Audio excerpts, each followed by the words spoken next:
안녕하십니까. 네, 반갑습니다. 자, 일단 355페이지를 좀 피시기 바랍니다. 355페이지. 여기 계약금이거든요. 계약금.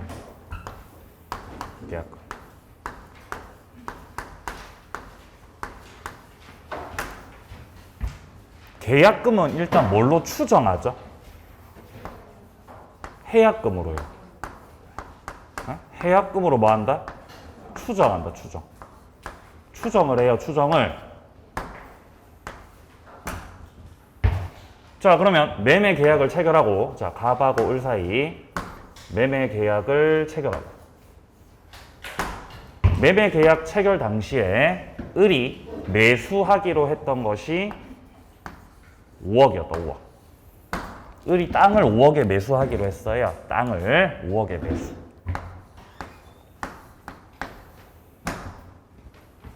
그래서 을이 계약금을 준 거예요. 계약금을 5천을 드린 거지. 계약금 5천을. 5천. 여기서 을이 땅값이 떨어지니까 계약을 해지하고 싶죠. 그러면 갑에게 교부했던 5천만 원을 뭐 하면 돼요? 포기. 맞나요? 근데 땅값 오르면 갑이 해지하죠? 갑은 어떻게 해지해요? 배액을 상환하잖아요. 배액 상환하죠? 여기서 갑이 배액을 상환한다는 건 1억을 을한테 주고 해지한다는 거잖아요. 이때 갑의 주머니에서는 얼마 나가는 거예요? 5천만 원 나가는 거죠? 그죠? 을한테 받았던 5천만 원을 돌려주면서, 자, 을한테 받았던 5천만 원 돌려주면서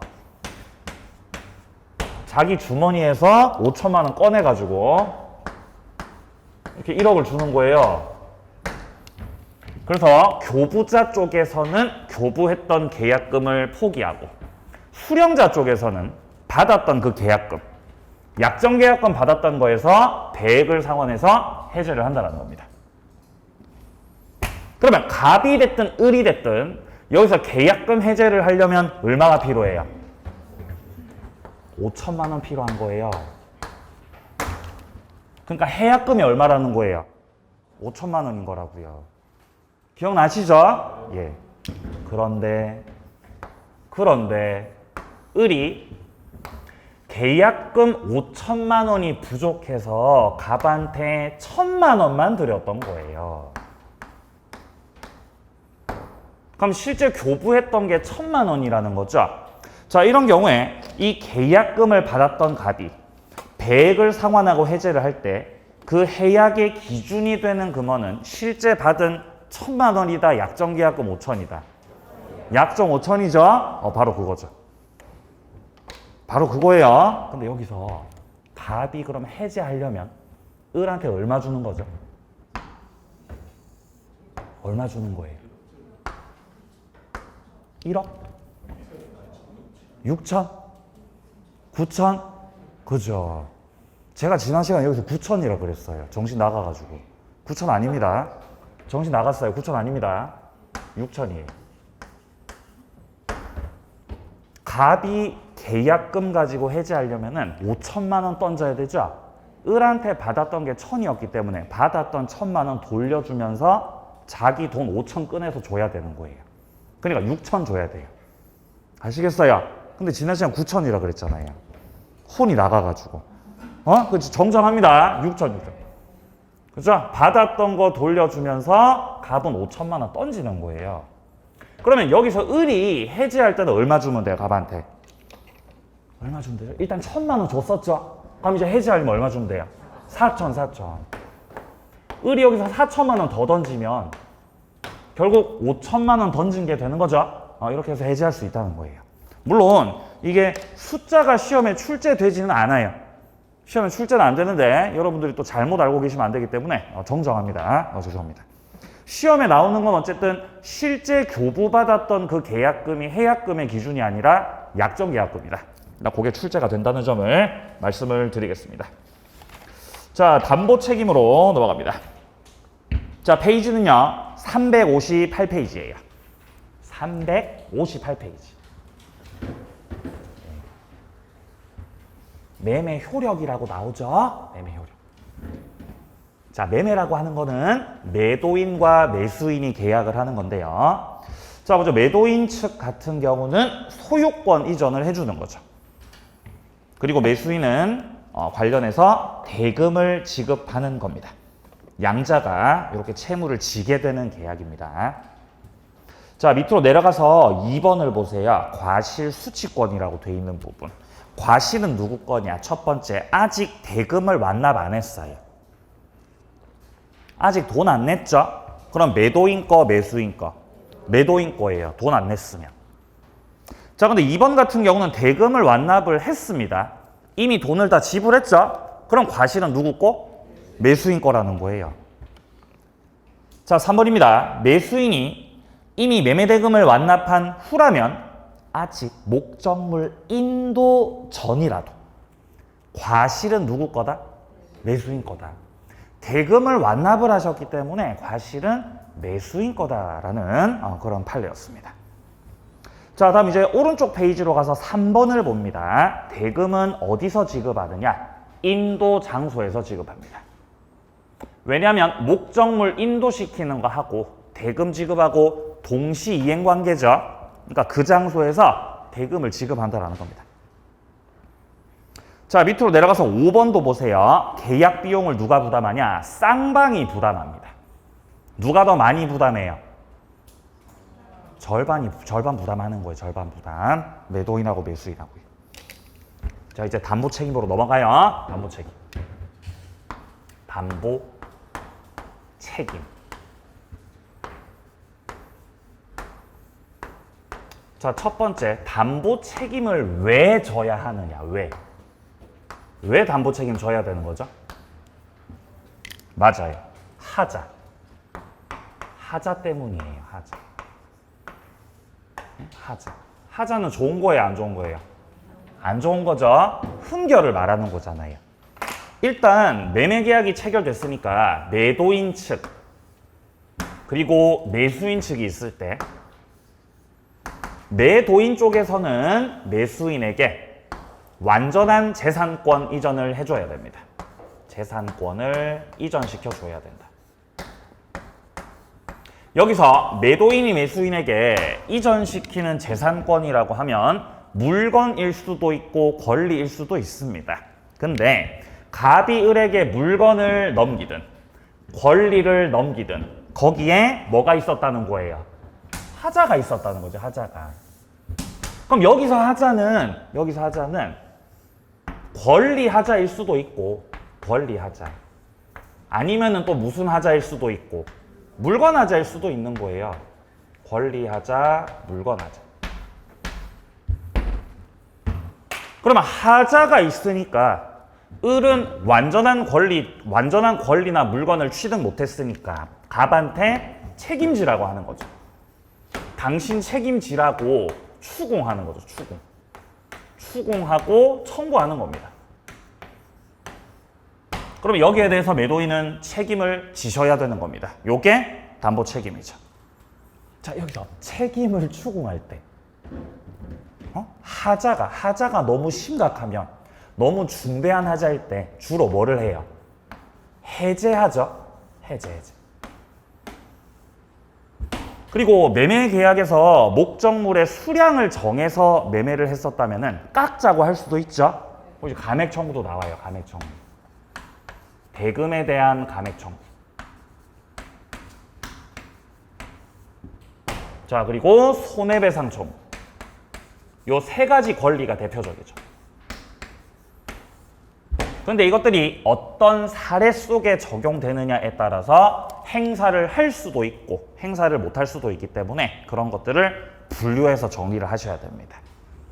본격적인 내용 들어가기 전에 먼저 성질부터 말씀드리겠습니다. 담보 책임의 성질. 첫 번째, 담보 책임은 무과실 책임이에요. 매도인이 잘못이 있든지 없든지 그건 고려 대상이 아닙니다. 그냥 하자가 있어서 책임을 지는 거지. 과실이 있냐 없냐? 그거는 따질 필요가 없어요. 안 따집니다. 자, 그리고 두 번째, 유상계약에 적용되는 거죠. 유상계약. 무상계약으로 공짜로 받으신 거라면은 하자가 있더라도 지가 고쳐야 되는 거죠? 책임 묻지 못해요. 세 번째, 임의규정이다. 특약으로 다르게 정할 수 있다. 담보 책임의 내용을 더 무겁게 할 수도 가볍게 할 수도 있는 겁니다. 자, 그리고 담보 책임은 일단 유효인 경우를 전제로 합니다. 계약이 유효인 경우를 전제로 해, 전제로. 그렇죠? 매매 계약이 유효인데 목적물 못 넘겨주니까 권리 취득 못하니까 책임 묻는 거예요. 자, 그래서 일단 양괄호 1번 읽어보시고요. 양괄호 2번 유상계약, 양괄호 3번 무과실 책임. 무과실 책임이니까 매도인 담보 책임이라는 이 제도 자체가 누가 전적으로 책임지는 거죠? 매도인이 전적으로, 매수인이 전적으로. 매도인이 전적으로 책임져요. 이 매도인 측에서 전적으로 책임을 지는 거예요. 전적으로. 전적으로다가. 네. 자, 근데 판례가 있습니다. 자, 첫째 줄 오른쪽에 보시면요. 매도인의 담보 책임은 무과실 책임이지만 하자의 발생, 확대, 가공시킨 매수인이 있었다. 그러면 여기서는 이 참작을 시켜서 손해배상의 범위를 정한다라고 돼 있잖아요. 매수인이 차를 샀어요, 차를. 자동차를 산 거지, 자동차. 자동차를 샀는데 이 자동차가 위에서 내려다 봤을 때,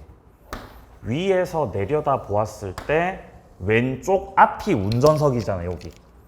여기가 운전석 맞습니까? 맞잖아요. 그죠? 그럼 이제 여기 문 열고 들어가야 되잖아요. 여기 문 열고. 근데 여기 문이 안 열리는 거예요. 문이 안 열리면 어떻게 해야 돼요? 여기로 타야 돼요. 겁나 불편해요. 옆에서 타서 이렇게 들어가야 된다고요. 겁나 불편해요. 이렇게 탔다고 계속 이렇게. 그러면 하자 있는 거 없는 거? 하자 있는 거지. 하자가 있는 거지. 하자가 있죠? 하자가 있죠. 근데 목적 달성 돼야 안 돼요? 목적 달성. 자동차 목적 달성이 뭐죠? 네, 운전 돼 안 돼요? 되잖아요. 목적 달성 되죠? 그러니까 계약을 해제해 손해배상 청구해. 손해배상 청구하는 거예요. 그래서 가가지고 자동차 고쳐달라고 하는 거예요. 문짝을 수리를 해주세요. 수리를. 그래서 문짝을 수리해달라 그러면 이제 정비소에서 이제 수리해줄 거 아니에요. 문짝 수리해주겠죠? 근데 여기서 얘가 지 나름대로 고쳐보려고 문짝을 뜯어버렸어요. 문짝을 뜯어가지고 자기 나름대로 뭔가 해보려고 뚝딱거렸다고요. 그래서 다시 조립하려고 하니까 조립이 돼, 안 돼? 조립이 안 돼 버리는 거예요. 문짝이 변형돼 버렸어요. 변형이. 그럼 이 경우는 기존에 있었던 하자를 매수인이 더 확대시켜 버린 거죠. 이러면 여기에 대해서 매수인의 잘못도 참작을 한다고, 참작 안 한다고? 참작을 한다고요. 그렇게 손해배상의 범위를 정한다는 거예요. 그러니까 문짝을 변형시키면 문짝을 새로 갈아버려야 되는 거죠. 그 비용은 누가 지불해야 돼? 그거 네가 지불하셔야 돼. 네가 그렇게 한 거니까요. 물론 문짝이 안 열리니까 이거 문 따야 되겠죠. 문 따는 거 누가 해줘야 돼요? 그럼 이거 해줘야죠. 매도인 쪽에서. 근데 문짝을 변형시킨 것. 그래서 이 문짝을 전체 다 교체해야 되는 것. 이거는 누가 부담해야 된다? 매수인 네가 부담하셔야 된다고요. 네가 하자를 뭐 했으니까? 확대시켰으니까요. 자, 그래서 그 확대에 가공했다라고 돼 있습니다. 자, 그런 경우는 매수인의 잘못을 참작을 해가지고 손해배상의 범위를 정한다는 겁니다. 내려갑니다. 4번. 담보책임 면제 특약도 유효입니다. 왜 그렇죠? 임의규정이에요. 임의규정입니다. 자, 근데 여기서도 밑에 단락에서요. 담보책임의 면책 특약이 들어가 있는데 매도인 측에서 이미 하자가 있다는 것을 알면서도 고지를 안 했죠? 그런 경우는 책임져야 됩니다. 일단 면책 특약이 유효는 맞는데 하자가 있다는 것을 알면서도 고지를 했어 안 했어? 고지 안 했다고요. 이게 악용한 거죠. 그런 경우는 책임을 면한다, 책임져야 된다? 져야 됩니다. 자, 뒤로 넘어가세요. 성질이었습니다. 성질. 자, 그 다음 이제 담보 책임의 종류예요. 종류. 담보 책임의 종류는 첫 번째 권리의 하자가 있고요. 권리 하자. 그 다음에 물건의 하자. 그 다음에 무슨 하자? 경매 하자가 있잖아요. 자, 여기서 권리 하자가 몇 가지예요? 5가지. 권리 하자 5가지. 전부 타인 권리. 일부 타인 권리. 수량 부족 일부 멸실, 용의권 제한, 저당권 실행. 이렇게 5가지죠. 우리가 기억해야 되는 건 선의의 매수인이 아닙니다. 선의의 매수인은 어차피 권리 행사할 수 있어요. 그러니까 우리가 기억해야 되는 건 뭐예요? 선악 불문하고. 악의의 매수인이라도 행사 가능한 권리를 알아야 되는 거죠. 그 몇 가지 있었어요? 전부 타인 권리에서의 해제권, 일부 타인 권리에서의 대금 감액 청구, 맞나요?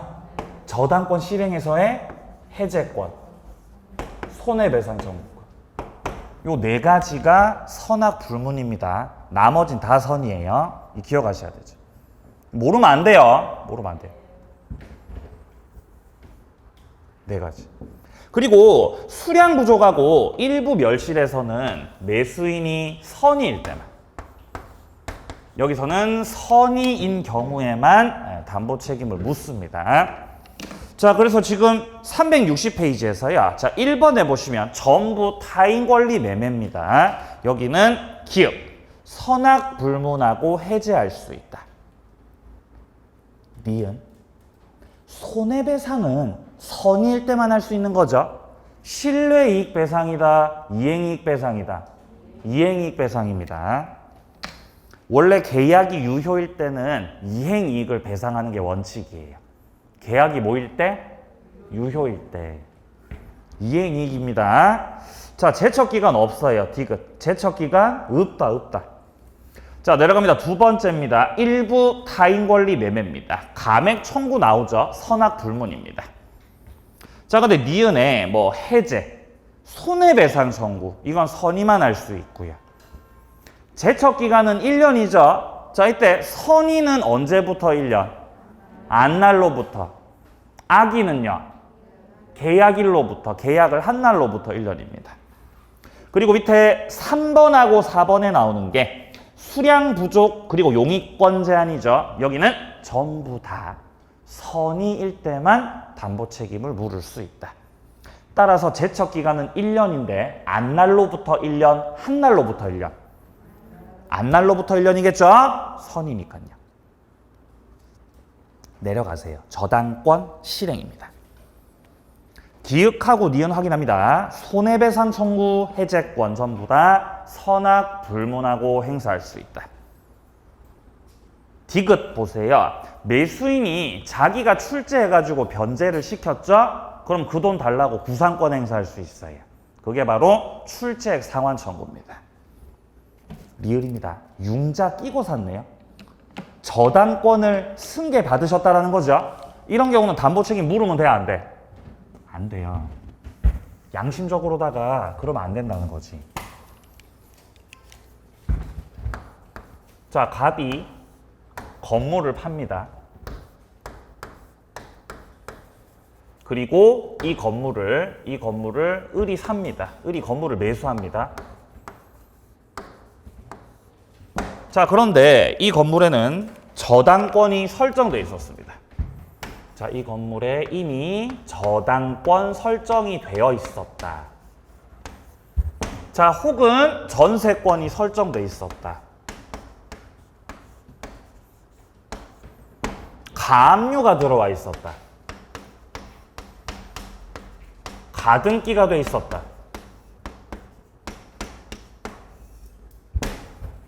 그러면 매수하는 자가 이 건물에 이런 전세권이나 저당권이나 가압류나 가등기 들어와 있는 거 알아요, 몰라요? 알죠? 들어와 있는 거 알죠? 자, 그래서 매매를 하면서 계약을 하면서 아이 선생님 이것들을 싹 정리하시고요, 선생님.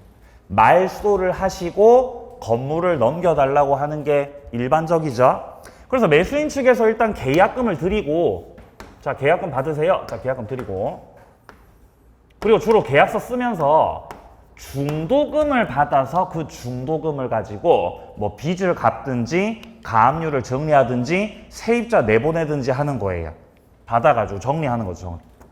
그러면 계획대로면 중도금 받아갖고 정리를 해주고 이제 잔금을 주면서 건물을 이전시켜 주는 거죠. 그렇게 해서 끝내는 거예요.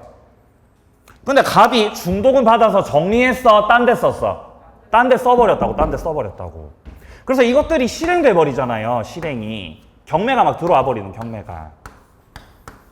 그럼 경매가 돼버리면 건물이 매각돼 버리니까 을이 매매 계약을 통해서 건물을 취득할 수 없게 되는 거죠. 그럼 이제 을한테 손해가 생겨버린 거예요. 너 왜 정리 안 했어? 라고 하면서 책임 묻는 거예요. 계약을 뭐 하고? 해지하고. 또 뭐도 하고요? 손해배상 청구도 하고요. 선의만요, 선악불문이요? 선악불문. 당연히 목적물에 저런 것들 설정되어 있는 거 알고 있었죠. 그래도 해제도 하고 손배 청구도 할 수 있다는 거예요.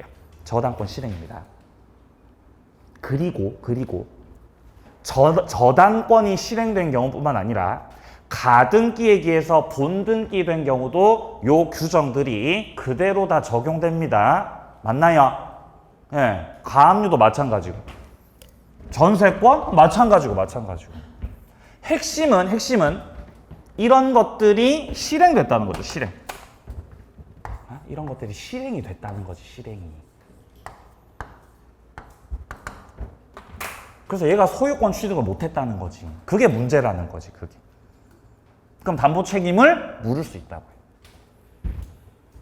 아까 전에 출제액 상환 청구라는 거 있었습니다. 그게 뭐냐? 얘네들이 담보권을 실행할 것 같으니까 매수인이 야야 실행하지 마. 잠깐 스탑 실행하지 말라고 하면서 대위 변제했다고요. 원래 이 돈은 갑이 정리해 줘야 될 상황이었죠. 근데 그 을이 정리하셨다고. 출제를 하셨다고요. 그러니까 이 돈 달라고 출제액 상환 청구를 할 수도 있다는 겁니다. 자, 미음도 확인합니다. 단순히 설정만 되어 있었던 상태에서는 담보 책임 문제될 수 없어요. 저당권이 뭐가 돼버려야 돼요? 실행이 돼야 됩니다. 그래야 요 5번째 권리하자 담보 책임이 적용될 수 있는 거예요. 자, 다음 오른쪽 페이지 갑니다. 물건의 하자 보겠습니다. 자, 물건의 하자는 종류가 2가지예요. 물건의 하자는 종류가 2가지다. 여기서 이 담보 책임에 등장하는 물건은 특정물도 있고 종류물도 있잖아요. 특정물하고 종류물들이 있을 때 담보 책임의 기본적 내용들은 똑같습니다. 내가 특정물을 샀든 종류물을 샀든 물건의 하자가 있어서 목적을 달성할 수 없다. 목적을 달성할 수가 없다. 목적을 달성할 수 없다는 건 경미한 하자다, 중대한 하자다. 중대한 하자죠. 그럼 계약을 뭐 해야 돼요? 해제해야죠. 해제. 계약을 해제하는 거예요. 해제. 그리고 손해배상 청구도 할 수 있죠. 이 나쁜 놈아 손해가 생겼어. 손해배상 청구. 자, 그런데 목적 달성이 가능하다면 이거는 경미한 하자라는 거 아니겠습니까? 그럼 해제는 안 된다고요. 경미한 하자니까 고쳐달라고 하든지 고치는 값을 달라고 하든지 그냥 손해배상 청구하시는 거죠. 이게 물건의 하자예요. 끝이죠. 뭐 내용이 있습니까? 끝! 이게 끝. 나머지는 부가적인 거죠. 자, 물건의 하자에서는 첫 번째. 매수인이 선이어야 되고, 선이어야 되고 또 뭐이어야 돼요? 무과실이어야죠. 여기서 무과실이 필요하죠. 그리고 제척 기간 몇 개월? 6개월. 언제부터 6개월이죠? 하자가 있음을 안 날로부터 6개월인 거죠. 맞나요? 예, 무과실. 여기도 무과실이 필요해요. 우리가 아까 전에 봤었던 이 권리 하자에서는 무과실 나와 안 나와? 무과실 안 나오죠? 무과실은 무슨 하자에서 나와? 물건 하자에서 나와요. 무과실은 여기서 나오는 거예요. 여기서. 맞나요? 예. 왜 무과실이 나와요? 여기는 무. 여기 무가 있어서 여기 무. 여기 무 들어가 있죠? 무과실 나오는 거예요. 여기서 물건의 하자에서. 그럼 권리 하자에서는 무과실 왜 안 나와요? 권이잖아요. 권. 그럼 경매 하자에서는 무과실 나올까요? 경매 하자에서? 경매 하자에서 무과실 나오겠습니까? 안 나오죠. 경이잖아요. 그죠? 물건의 하자에서 물건의 하자. 나온다는 거지. 예.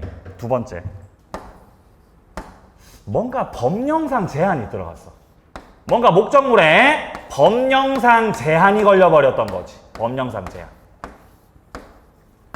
법령상 제한으로 인해서 목적 달성을 못하고 있는 경우라면은 이건 권리의 하자가 아니고 물건의 하자다라는 게 판례 입장. 채곽이 납니다. 자, 특정물부터 보세요. 자, 첫째 줄에 보시면은 목적물 하자가 있다. 뭐 건물에 누수가 있거나 토지가 오염됐다. 이런 것들. 물건의 하자가 있는 거죠.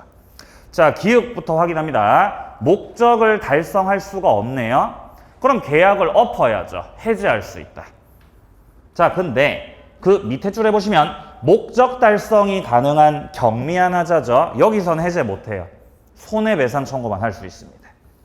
니은 선의무과실. 니은 선의무과실. 디귿 판단 시점 계약 성립 시. 리을 경매에서는 물건의 하자 묻지 못한다. 경매에서는 물건의 하자를 물을 게 아니라 무슨 하자 물어야 돼요? 권리 하자 물어야죠. 왜 그래요? 기역이라서. 경매가 기역이라서 권리 하자를만 묻는다고요. 기역이잖아요. 그죠? 예, 아무 반응이 없으시네요. 그죠? 기역 하는데도. 기억 안 나세요? 여러분들 이렇게 외면하니까 더 하고 싶어요. 그렇게 외면하시니까 계속 할 거예요. 계속 할 겁니다. 계속. 자, 그다음 미음이요. 법률적 장애. 뭔가 법령상 제한이 걸려 있었다는 거죠. 권리 하자다, 물건의 하자다. 물건의 하자예요. 권리 하자 아닙니다. 물건의 하자다. 자, 그리고 내려갑니다. 동그라미 2번입니다. 종류물입니다.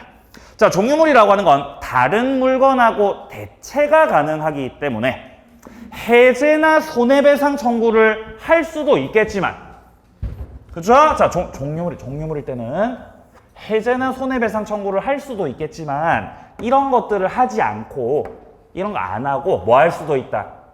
완전 물건 달라고. 완전한 걸로 달라고 청구할 수 있죠? 완전한 걸로 주세요. 완전물 청구를 할 수 있는 거예요. 종류물에서는. 특정물에서는 완전물 청구를 못 합니다. 종류물일 때 완전물 청구를 할 수도 있는 거다. 해제나 손배 청구하고 안 하고, 그거 안 하고, 해제도 안 하고 손해배상 청구도 안 하고 새 걸로 달라고 청구할 수 있습니다. 니은에 나오죠. 확인합니다. 자, 디귿 행사기간 안날로부터 6개월 확인합니다. 자, 내려갑니다. 경매하자입니다. 자, 경매에서는 경락을 받은 사람이 있고 채권자가 있고 채무자가 있죠. 자, 한 번 더 경매에서는 경락받는 사람이 있고 경매를 신청하는 사람이 있고 경매를 당한 사람이 있죠. 자, 일단 갑이라는 사람이 건물주였어요. 건물주. 근데 갑은 채무자였던 거예요. 채무자. 돈을 갚아야 될 사람이었던 거예요. 갑이. 그럼 갑한테 받을 돈이 있는 채권자가 있겠지. 을이 채권자였던 거예요. 채권자. 그러면 채권자 쪽에서 이 채무자가 돈 안 갚으니까 채무자 재산에다가 이 건물에다가 경매 신청을 할 수 있는 거잖아. 자, 그러면 경매를 신청하게 되면은 경매 절차에 의해서 갑의 건물은 매각되고 경매를 통해서 이것을 낙찰받은 사람. 을이 낙찰받았습니다. 경락인이죠.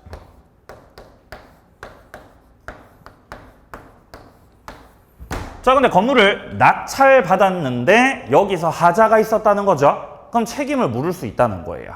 근데 여기서 얘가 담보 책임 물을 때 물건 하자 돼, 안 돼? 물건 하자 안 된다고. 물건 하자가 안 돼. 무슨 하자만 가능? 권리 하자, 권리 하자.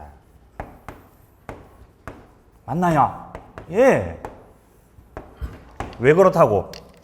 기획이라고, 기획. 권리 하자. 어? 권리 하자, 기획이라고.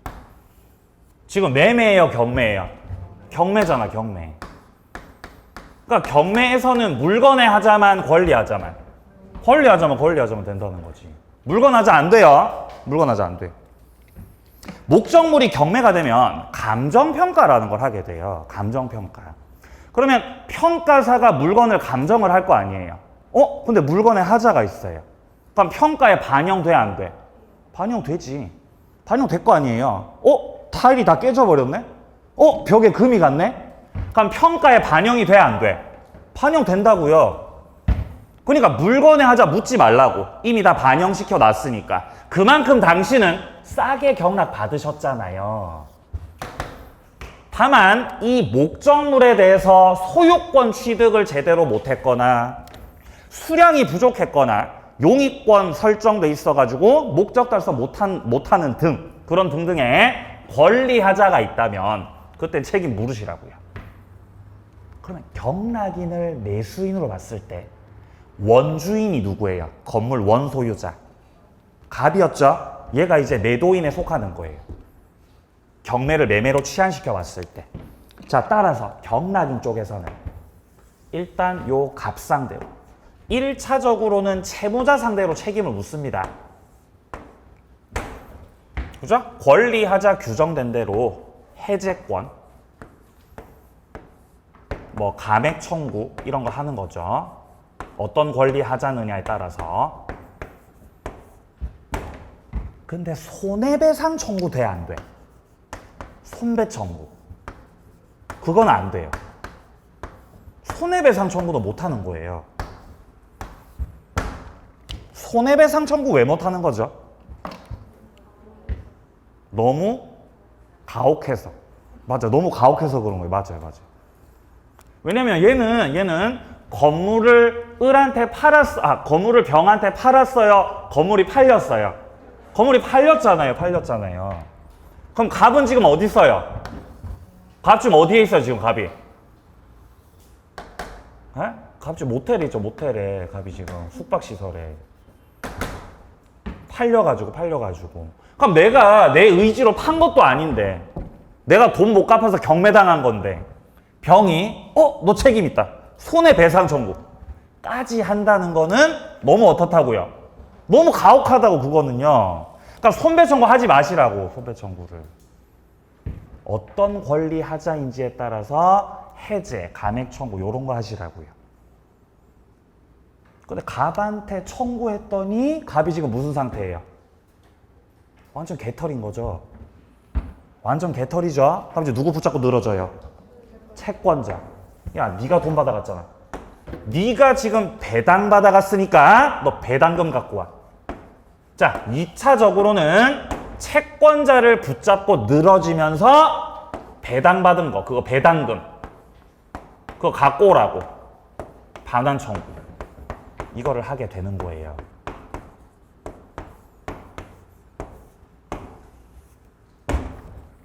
요렇게 됩니다. 자, 일단 쟁점 1번에 물건의 하자에는 성립하지 않는다. 요거 확인하고, 자, 쟁점 2번에 권리의 하자에서만 담보 책임 인정된다. 여기 확인하고, 자, 쟁점 3번 1차적 책임자가 누구다? 채무자다. 채무자다. 자, 그리고 여기는 그 밑에 줄에 물상 보증인도 포함됩니다. 물상 보증인도 결국 경매를 당했다면 원래 소유자였던 사람이죠. 얘도 매도인에 속하는 자라는 거예요. 담보 책임 추궁 당할 수 있습니다. 자, 그리고 이어지는 문장에서 채무자 쪽에서 지금 자력이 없죠. 그럼 이제 누구 붙잡고 늘어져? 배당받아간 채권자한테 그 배당금 돌려달라고 2차적 책임을 묻게 됩니다. 쟁점 4번 내려갑니다. 경매하자에서는 손해배상 청구를 할 수 있다고 없다고? 그거 안 된다고요. 왜 안 돼? 가혹해서. 그죠? 괄호에 나오죠. 경매는 채무자가 원해서 한 게 아니고 법원에 의해서 경매 당한 거니까 가혹하다는 거지. 자, 근데 예외적으로는 손해배상 청구할 수도 있죠. 자, 하자가 있다는 것을 알면서도, 하자 있음을 알면서도 고지를 해주지 않았을 때, 채권자도 하자 있음을 알면서도 에라 모르겠다 그냥 경매 신청했을 때, 그때는 손해배상도 당하시는 거예요. 밑에 예외 나오죠. 하자를 알면서도 경매 신청했다. 한 개 추가하세요. 밑에 예외에다가 채무자가 하자를 알고 고지를 안 했다. 한 번 더. 채무자가 하자를 알고 뭐를 안 했다고? 고지를 안 했다고. 고지를. 손해배상 청구 당하는 거예요. 담보 책임이었어요. 한 문제 나옵니다. 반드시 나오게 돼 있어요. 담보 책임에서. 그러니까 시험지 받자마자 이렇게 써놓으세요. 이렇게 전의 일감, 저해수 이렇게 써놓으세요. 시험지 받자마자. 그 시험지 보면서 푸는 거지. 써놓은 거 해가지고. 그렇게 안 하셨어요? 저는 항상 그렇게 했었는데. 학교에서 시험 칠 때 그 시험지 받기 직전까지 딱 보고 있는 거 이렇게 딱 온 정신을 집중해서 딱 보고 있다가 시험지 딱 받자마자 바로 쓰는 거예요. 바로. 그 다음에 이렇게 마음을 가다놓고 이렇게 문제 푸는 거죠. 그렇게 안 하세요, 다들? 네, 죄송합니다. 예, 알겠습니다. 예. 네, 좀 많이 했었는데. 예. 제가 시험장 가보면 다들 뭐 하고 있는지 아세요? 심호흡하고 있어요. 네? 긴장돼가지고 심호흡하고 있다고요. 그럴 때가 아니죠. 시험지 받기 직전까지 다 보고 있어야죠. 딱 이거를. 이건 내가 맞춘다. 분명히 맞춘다. 이러면서 딱 보고 있다가 시험지 받자마자 바로 이렇게 팍 이렇게 써놔야죠. 빠르게. 자, 360페이지에서요. 자, 여기 지금 아까 권리하자 5가지 있었지 않습니까? 여기서 1번 하자. 전부 타인 권리 매매 있죠? 여기에 지금 리을에 보시면 선의의 매도인 해제라고 돼 있죠? 특칙. 여기 설명합니다. 특칙이 있어요. 시험에는 잘 안 나오는데 이런 게 있구나 정도는 알고 와야 됩니다. 자, 뭐냐 하면 일단 갑이란 사람이 어떤 땅을 을한테 팔겠다고 했던 거지. 땅을 을한테 팔겠다고 했던 거지. 근데 문제는 갑은 을에게 이 땅을 팔겠다고 매매 계약을 했지만 그 땅은 갑 땅이 아니고 남의 땅이라는 거죠.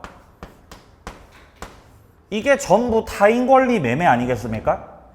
일단 매매 계약은 유효지만 여기서 갑이 병으로부터 매수 취득해서 을에게 넘겨줄 수 없다면 이때 매수인이 선악 불문하고 매매를 말 수 있어요. 해제할 수 있는 거죠. 맞나요? 응, 선악 불문 해제할 수 있잖아. 선악 불문. 매수인이 선악을 불문하고 해제할 수 있죠. 해제. 매수인의 해제는 선악 불문. 선이든 악이든 불문한다. 근데 여기에 특칙이 있습니다. 특칙. 매도인 갑도 선의였던 거예요. 선의의 매도인이었다. 그러니까 이 땅이 병의 땅이었다는 것을 갑이 몰랐다는 거예요. 나는 몰랐어. 나는 내 명의로 돼 있어가지고 이거 내 땅인 줄 알았어, 이거. 아니 내 명의로 돼 있잖아. 내 땅인 줄 알았지. 근데 이 등기가 원인 무효로 밝혀졌던 거예요.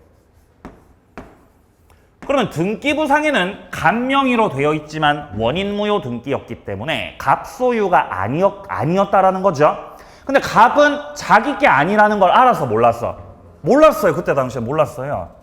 그러면 갑이 이렇게 선의의 매도인일 때는 매도인 측에서 매수인한테 미안해 해제를 할 수가 있어요. 이게 선의의 매도인 특칙이에요. 이게 뭐라고요? 선의의 매도인 특칙이라고요. 출제됩니다. 모의고사에서. 출제됩니다. 모의고사에서. 맞추세요. 선의의 매도인이 나올 거예요. 선의의 매도인 나옵니다. 똑같아. 병, 갑을 똑같아. 선의의 매도인이네? 얘도 해제할 수 있다는 거지, 얘도. 자, 근데 여기서 조금 더 들어가서. 여기서 을이 선이었어요. 을도 선이었습니다. 그럼 일단 갑이 해제권 행사를 할 때는 을한테 손해배상을 해주면서 해제하는 거예요. 배상을 해주면서 해제. 배상을 해주고 해제. 근데 을이 이미 알고 있었네? 너는 알고 있었네? 그럼 이때는 손해배상을 해줄 필요 있어 없어? 할 필요 없어요. 배상을 해줄 필요 없이. 배상을 안 해주고 해줄 필요 없이 바로 해제하면 돼요. 그래서 매수인이 선이냐 악이냐에 따라서는 손해배상까지 해줘야 되는 건지 손해배상은 해줄 필요가 없는 건지 그 차이가 있을 뿐 어쨌든 전부 타인권리에서는 이 선의의 매도인도 뭐 할 수 있다고요? 해제할 수 있다고요. 맞추세요. 이 절대 틀릴 수 없어요. 이 틀리면 진짜 짠 거예요. 진짜로. 지문에 뭐라고 돼 있냐면은 악의의 갑은 해제할 수 있다 이렇게 돼 있어요. 말 안 되는 거잖아 그러면. 그죠? 그게 정답인 거지 그게. 맞추세요. 네, 다 확인할 거예요. 맞추시는지. 자, 여기까지 담보 책임이었습니다. 환매로 넘어갑니다. 362페이지 환매. 자, 환매는 이런 거죠. 자, 갑 쪽에서 을한테 땅을 팝니다. 땅 팔기. 그러니까 땅을 팔겠다고 매매 계약을 하고 을에게 이제 이전 등기도 해주고 대금을 받고 이제 하는 건데 갑이 이 땅을 좀 급하게 판 거죠. 급하게. 야, 이 땅이 지금 시세가 5억짜리 땅인데 돈이 너무 급하다 보니까 친구한테 부탁해가지고 야, 친구야 그럼 내가 4억에 넘겨줄게. 이렇게 했던 거예요. 이해되세요? 현금 급하니까 현금이. 원래는 얼마짜린데? 5억짜린데 땅이 5억짜린데 얼마에 팔았어? 4억에 판다고 4억에. 그래서 갑이 매매를 하면서 야 대신 환매 특약을 한다. 내가 나중에 상황이 조금 좋아지면 너한테 받았던 4억을 다시 돌려주고 팔았던 땅을 도로 되사올 거야. 요게 환매죠. 그러면 환매 특약을 통해서 갑은 환매권자가 되고 환매권자 갑이 되고 그리고 을은 환매 계약상 의무자가 되는 겁니다. 첫 번째 환매 특약하고 매매는 따로따로 하는 거다, 동시에 하는 거다. 동시에 하셔야 돼, 동시에. 동시에 하는 거다. 따로따로 하면 안 돼요. 매매 다 끝났는데 갑이 야 환매 특약하자. 내가 도로 사올게. 그거 안 된다는 거예요. 매매를 하면서 합의를 했었어야 돼요. 자, 그러면 환매 특약이 들어갔고 일단 매매를 통해서 매수인 을에게는 이전 등기가 경료됩니다. 그럼 일단 현재 소유자는 을이죠. 근데 갑은 환매권 갖고 있기 때문에 나중에 이 환매권을 행사할 수 있는 거예요. 그래서 환매권을 행사하게 되면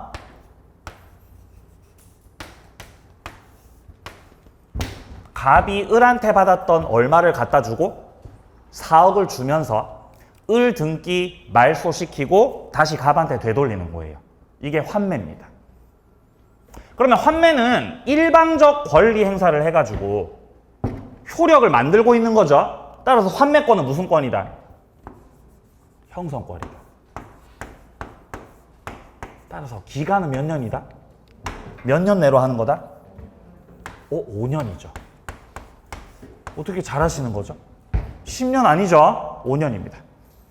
환매 기간 부동산 기준 5년 그리고 동산 기준 3년이죠. 최대치가. 그리고 한 번 기간이 정해지면 이거 연장돼야 안 돼요? 연장 안 돼요. 연장 불가합니다. 그렇죠? 기간 연장 못함. 그리고 환매권도 재산이기 때문에 양도도 가능하고 상속도 가능하죠. 그리고 환매권이 들어가 있어도 을이 얼마든지 이거를 제3자한테 팔아버릴 수도 있죠. 그러면 제3자한테 팔고 등기를 경료시켰을 때 제3자를 상대로는 환매권 행사를 할 수 있는 거 없는 거? 예? 갑이 이때 이 환매권을 지금 을이 병한테 팔았죠? 그 환매권을 제3자한테 행사할 수 있습니까? 얘한테? 가능해요 이거? 안 돼요. 왜 안 되죠? 채권이라서. 환매권이 뭐라서? 채권이라서 안 돼요. 원칙은 근데 환매 특약을 뭐 해놓으면? 등기해 놓으면. 특약사항이 등기부에 기재가 돼 있다면 그때는 제3자한테도 주장할 수 있는 거 없는 거? 있는 거지. 등기돼 있으면 주장할 수 있습니다. 자, 1번부터 확인합니다. 환매의입니다. 매도인 쪽에서는 매매계약과 동시에 환매할 권리를 보류시켰고 영수했던 대금, 매매 비용을 돌려주고 환매할 수 있습니다. 자, 3번입니다. 과실하고 이자하고 둘 다 안 주죠. 왜냐하면 상계 처리하거든요. 과실, 이자, 상계. 자, 2번 내려갑니다. 기간은 부동산 5년, 동산은 3년을 넘지 못한다. 동그라미 2번 연장할 수 없다. 3번 기간을 정하지 않았다면 그냥 자동 5년이다. 밑에 칸 환매권의 보류를 등기했다면 제3자에게도 대항할 수가 있다. 4번 밑에 칸 내려갑니다. 환매권도 재산이기 때문에 양도할 수 있고 상속도 된다. 자, 밑에 내려가서 동그라미 3번 보세요.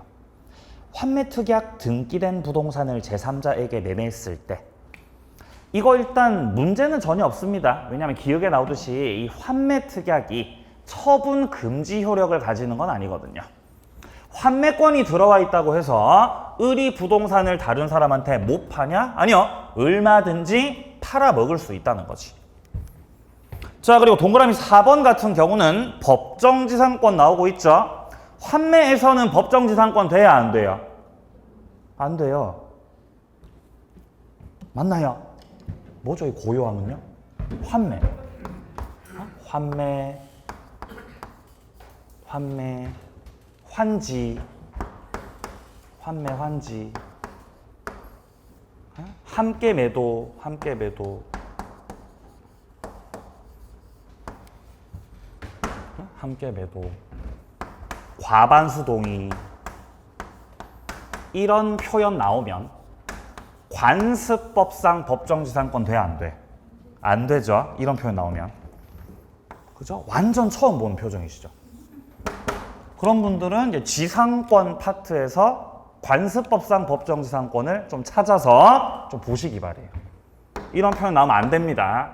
법정지상권 성립이 안 돼요.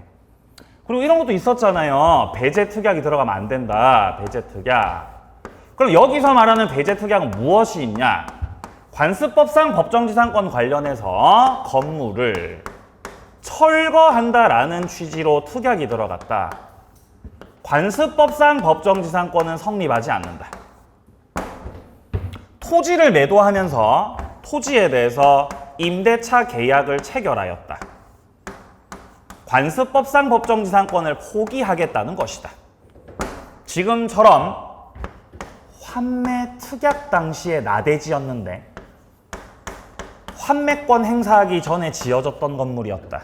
관습법상 법정지상권은 성립하지 않는다. 그래서 이런 식의 표현들이 등장했을 때는 관습법상 법정지상권이 안 되지요. 그래서 이렇게 딱 외우고 있다가 지문을 봤는데 환매가 나왔네?